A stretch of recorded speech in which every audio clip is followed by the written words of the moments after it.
अनचाही शादी में प्यार 27। शाम हो चुकी थी। आशा जी केबिन में बैठी लैपटॉप पर काम कर रही थी। तभी वहां गार्ड अंदर आकर बताता है, बाहर इंस्पेक्टर आए हैं, आपसे मिलना चाहते हैं। आशा जी इंस्पेक्टर का नाम सुनकर बाहर आती है। बाहर हॉल में इंस्पेक्टर मनोज को देखकर नमस्ते करती है। माफ करना आशा जी, हमें आपको परेशान करना पड़ रहा है। आशा जी, आपकी यहाँ काम करने वाली सुशीला अभी तक गायब है, उसका और उसकी गैंग का कोई पता नहीं चल रहा है। आशा जी यह सुनकर घबरा जाती है। इंस्पेक्टर साहब, यह बात आप 4 मंथ बाद अब क्यों बता रहे हैं? आशा जी, हमें लगता है वो ईशा जी और ज्योति से बदला जरूर लेगी, इसलिए आपको थोड़ा सावधान रहना होगा और हो सके तो आप ज्योति को कोई भी एडॉप्ट करने आए तो मना कर दीजिए, क्योंकि हो सकता है उसे सुशीला ने भेजा हो।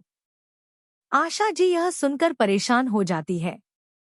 कल एक पति और पत्नी आए थे ज्योति को एडॉप्ट करने के लिए, हमारा मन नहीं मान रहा था उस बच्ची को सौंपने का।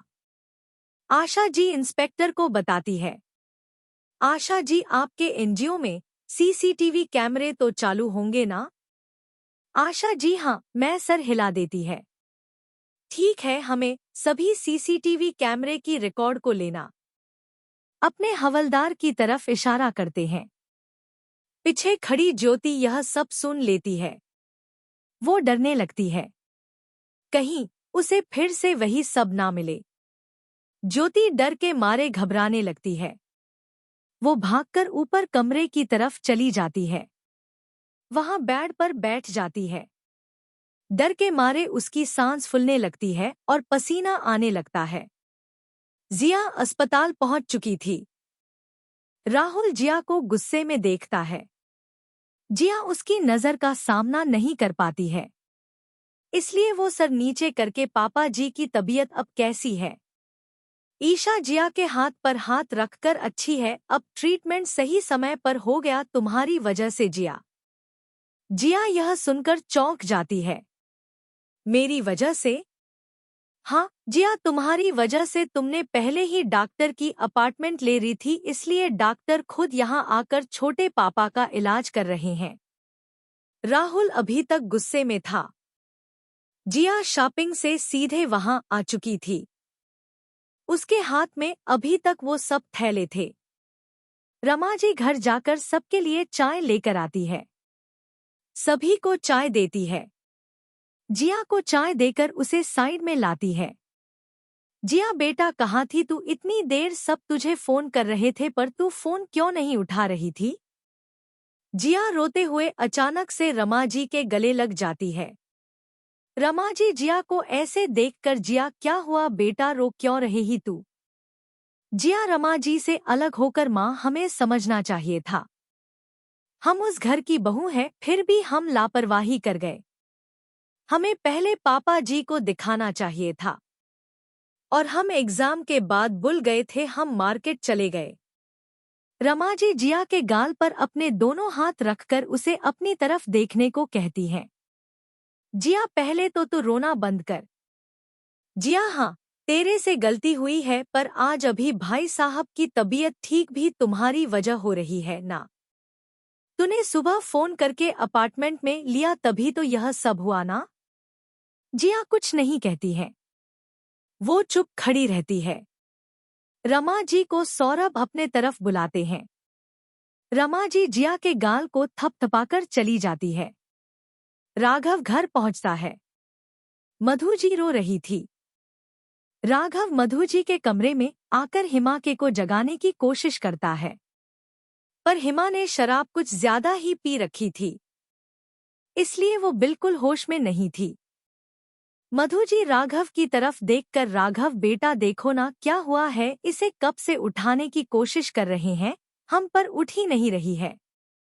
राघव, हिम को गोद में लेकर हमें इसे अस्पताल लेकर जाना होगा।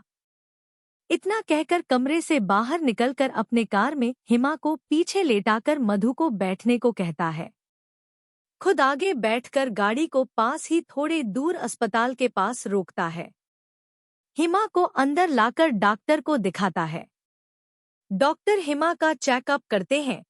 तब तक मधु जी और राघव वार्ड के बाहर खड़े थे। राहुल अभिलाष जी को बाहर से देख रहा था, जो अभी तक होश में नहीं आए थे।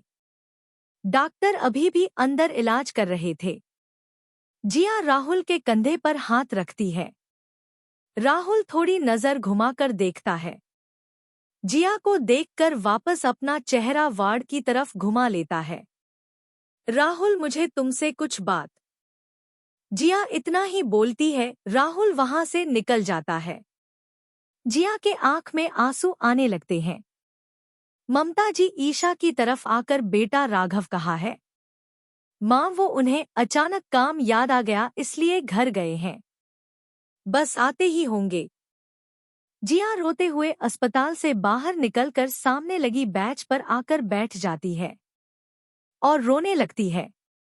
राहुल, क्यों नहीं समझ रहे हो तुम? हमें प्यार किया था, हम दोनों ने अपनी तरफ से हर रिश्ता निभाया है मैंने इन 3 महीने में, पर तुम। जिया रोती हुई शांत होकर अंदर आकर अनीता जी की तरफ बैठती है।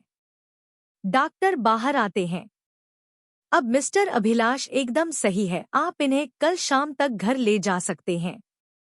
कभी कभी बहुत से पेशेंट आते हैं, ऐसे घबराने की कोई बात नहीं है।